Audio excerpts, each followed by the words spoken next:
Hanging out here on Lake Ontario, as you can tell in the background, on what has turned out to be a beautiful day after the hurricane, and also a day after the Hall of Fame ceremonies. The guy you're looking at right now was honored last night out there at the Northeast Dirt Hall of Fame in Weedsport. He was inducted in. 58 years of announcing experience, currently still working, of course, at Oswego and PennCan on Friday night. Well, he's been in his fourth year there.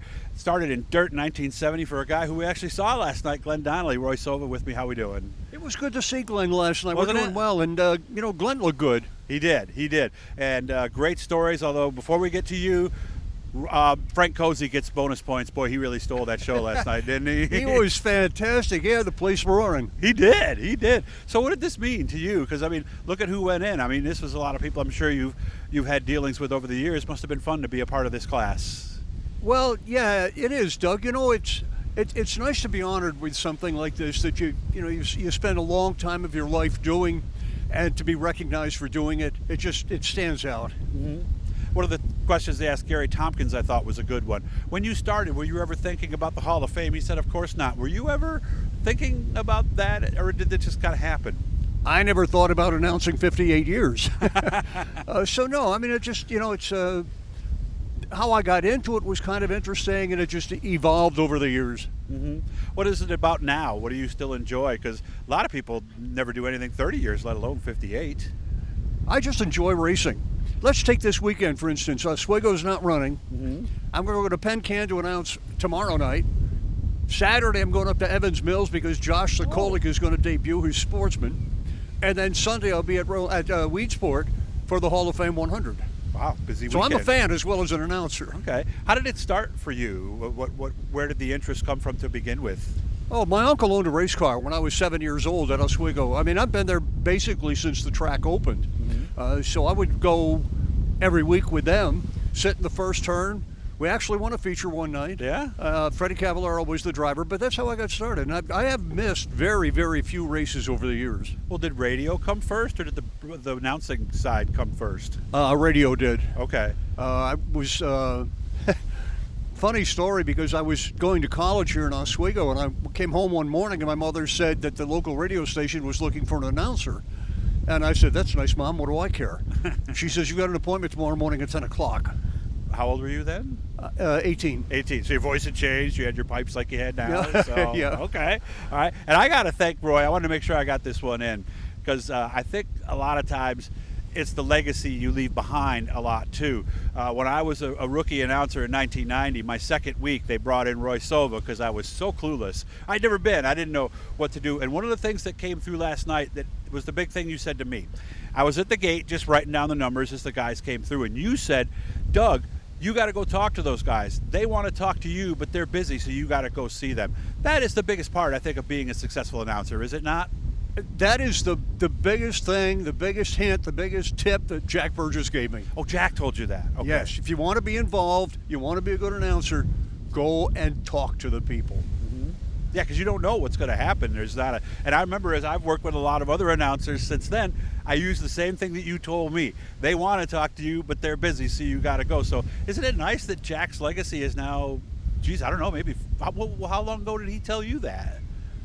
It would have been 1967 or 8, the year I moved upstairs to announce in the tower. Okay. So 68.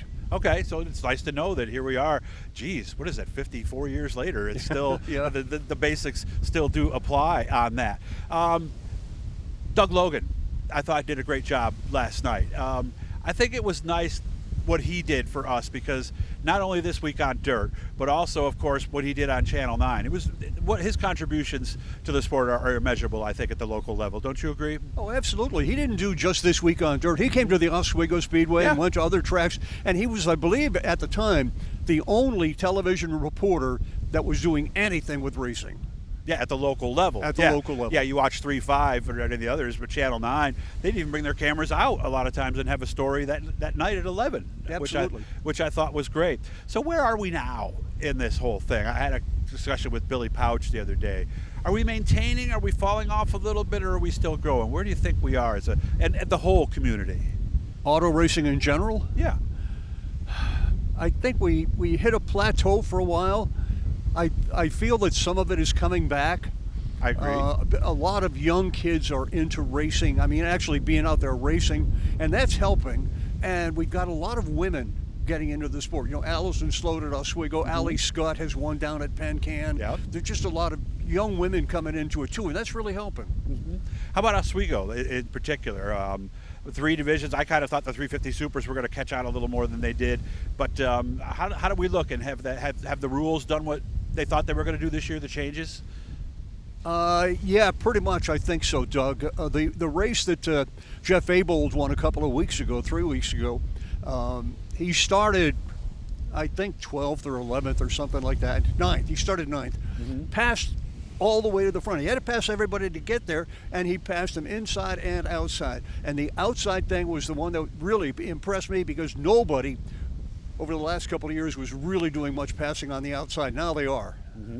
We're going to do a second one here right after this, but we're going to get real specific and kind of evaluate how we've been doing, and then look forward to, Jesus, I think we only have, 6, 7 weeks left before it's done, right? Unbelievable. The summer is almost done. I know. They say it goes faster every year. Joe Murata told me that years ago. He says the more you get into racing, the faster the seasons go.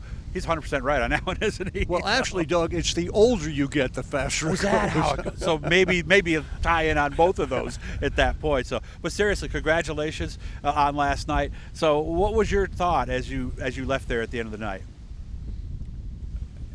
My thought was thank you. Thank you to those people. Like Joe Murata is the one who pushed for the committee to select me. Thank you to him, to the committee, but to the fans, the racers. I had Billy Pouch and Jim Mahaney and guys come up to me to talk about being in the Hall of Fame and congratulate me and stuff like that. That's what it's all about. Yeah, and it's nice to be a part of that. Let's be Absolutely. honest. So, did you eat yet? Are you going into Rudy's, or did you get anything today, or no? I'm heading to Ontario Orchards to pick up a few things. What is it? Fruit Valley, I think, right? Yes, I it saw is. the sign for that. I had fish. We all had scallops. Man, I like this place here, and half the fun is just sitting out here like what we're doing right now. You know? It is. I can feel my blood pressure going down just listening to the waves crash. So let's listen for the one next week. I'll put that up probably about Thursday. And of course, they are off this weekend, so you're getting this on Thursday night. So get out, see some other racetracks, or just go have some fun with the family. Roy, thank you for your time. I appreciate it. Okay, thanks, Doug.